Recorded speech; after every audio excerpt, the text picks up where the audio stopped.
ठावले जी इस समय हमारे साथ मौजूद हैं। सर, सबसे पहला सवाल हमारा ये है कि आज महाराष्ट्र में अजीत पवार जी ने डिप्टी सीएम का पद पाया है, तो उसको लेकर आपका क्या कहना है?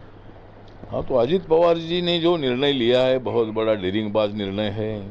शरद पवार जी को बहुत बड़ा धक्का देने वाला निर्णय है। महाराष्ट्र की जो महाविकास आघाड़ी है उसको बहुत बड़ी चुनौती देने वाला निर्णय है। और हमारी जो महायुति है, एनडीए की ताकत बढ़ाने वाला ये निर्णय है। अजीत पवार जी बहुत दिनों से नाराज भी चल रहे थे और 2.5 साल पहले भी उन्होंने देवेंद्र फडणवीस जी के साथ डिप्टी सीएम की शपथ भी उन्होंने ले ली थी, लेकिन तब थोड़ा सा एमएलए का तालमेल ठीक ढंग से नहीं हुआ था। लेकिन अभी उन्होंने प्लानिंग से ये निर्णय लिया है और नरेंद्र मोदी जी ओबीसी समाज के हैं, नरेंद्र मोदी जी विकास पुरुष है, नरेंद्र मोदी जी सबको लेकर आगे चल रहे हैं। तो देश के विकास के लिए, महाराष्ट्र के विकास के लिए बीजेपी के साथ जाना, एनडीए के साथ जाना आवश्यक था। और माननीय शरद पवार साहब ने तो सुना नहीं, मैंने तो बहुत बार बोला था कि आपने एनडीए के साथ आना चाहिए, और वो एनडीए के साथ आ जाते थे तो ये फूट नहीं होती थी।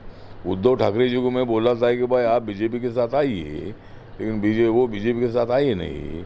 और वो बीजेपी के साथ आते थे तो एकनाथ शिंदे जी इतना बंड बढ़ाना नहीं करते थे।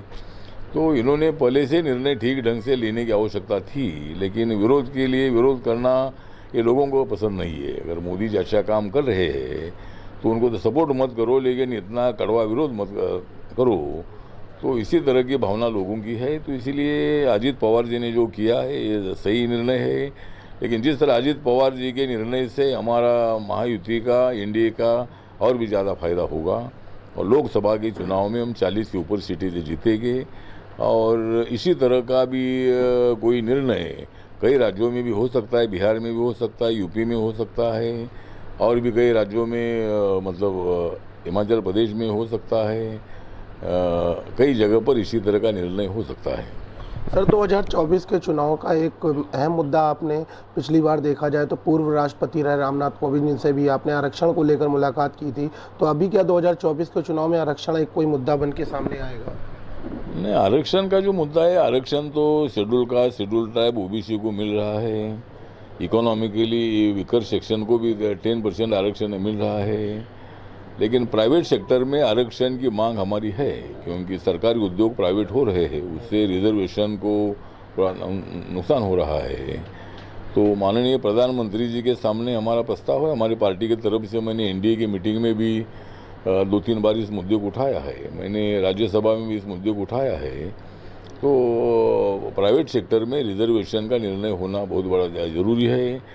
और यह अगर प्राइवेट सेक्टर अगर कुछ उद्योग को, सरकारी उद्योग को करना है तो उसमें 51% पार्टनरशिप सरकार की होनी चाहिए और 49% पार्टनरशिप प्राइवेट की होनी चाहिए। ऐसा अगर होता है तो फिर रिजर्वेशन को कोई धोखा नहीं है। और पूरा उद्योग अगर दूसरे को बेचना है तो फिर उसमें रिजर्वेशन के लिए कानून भारत सरकार ने बनाने की आवश्यकता है, और ऐसा का कानून बनेगा तो SC ST OBC को उसमें आरक्षण मिलेगा। 2024 के जो चुनाव हैं उसमें कहीं ना कहीं अगर देखा जाए तो यहाँ पर अखिलेश यादव और मायावती के जो पूर्ण समर्थन की बात कर रहे हैं कि क्या कहीं ना कहीं लग रहा है कि इस बार बीजेपी का जो गठजोड़ है और ज़्यादा मजबूत होगा, कहीं ना कहीं से पार्टी कमज़ोर नजर आएंगी? हाँ, तो उत्तर प्रदेश में देखा जाए तो बीजेपी बहुत ज़्यादा स्ट्रांग बनती जा रही है। योगी आदित्यनाथ जी के नेतृत्व में उन्होंने जो गुंडा राज खत्म किया है, विकास की दिशा से उन्होंने कदम उठाए हैं, और सभी वर्गों को न्याय देने की बात हमेशा योगी आदित्यनाथ करते हैं। और माननीय नरेंद्र मोदी जी उत्तर प्रदेश से, बनारस से मेंबर ऑफ पार्लियामेंट भी है। तो इसीलिए लोगों में बहुत बड़ा अट्रैक्शन उनके बारे में है, और इसीलिए उत्तर प्रदेश में हमें हमारी ताकत और भी ज़्यादा बढ़ रही है। लास्ट टाइम तो बीजेपी की 62 सीटें आई थी, 2 सीटें अपना दल की आई थी, 10 सीटें बसपा की आई थी, और 5 सीटें सपा की आई थी, 1 सीट कांग्रेस की आई थी। लेकिन इस वक्त एक और भी 8-9 सीटें जो है ये बीजेपी की बढ़ सकती है, और 71-72 सीटें जो है ये हमारे एनडीए के गठबंधन की आ सकती है। सर महाराष्ट्र में देखा जाए तो महाराष्ट्र के काफ़ी बड़े नेताओं में आप आते हैं, तो महाराष्ट्र की स्थिति अगर राजनीतिक तौर पे देखी जाए तो भाजपा की वहाँ क्या स्थिति है? नहीं, महाराष्ट्र में बीजेपी स्ट्रांग है ही है, लेकिन अभी अजीत पवार आने से और भी वो स्ट्रांग हो गई है, एकनाथ शिंदे आने से और भी वो स्ट्रांग हो गई है। तो इसीलिए हमें महाराष्ट्र की कोई चिंता नहीं है। महाराष्ट्र में जो 48 सीटें हैं उसमें से अभी हम 40-42 सीटें तक हम जीत सकते हैं, इतना हमको उम्मीद है और उसके लिए हमारी कोशिश जारी है। अभी 9-10 महीने ही लोकसभा के चुनाव के लिए रह गए हैं, तो हम उसकी तैयारी में हैं और अजीत पवार आने से और भी ज़्यादा फायदा हमारा है।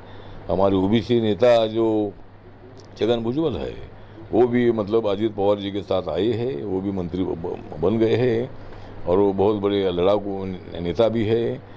तो आने से भी मतलब ओबीसी समाज अच्छी संख्या में हमारे साथ आएगा और हम आने वाला लोकसभा भी बहुत अच्छी तरह जीतेगी और बाद में अक्टूबर 2024 में जो विधानसभा चुनाव आएगा उसमें भी हम कम से कम 180-190 तक सीटें हम जीतेंगे।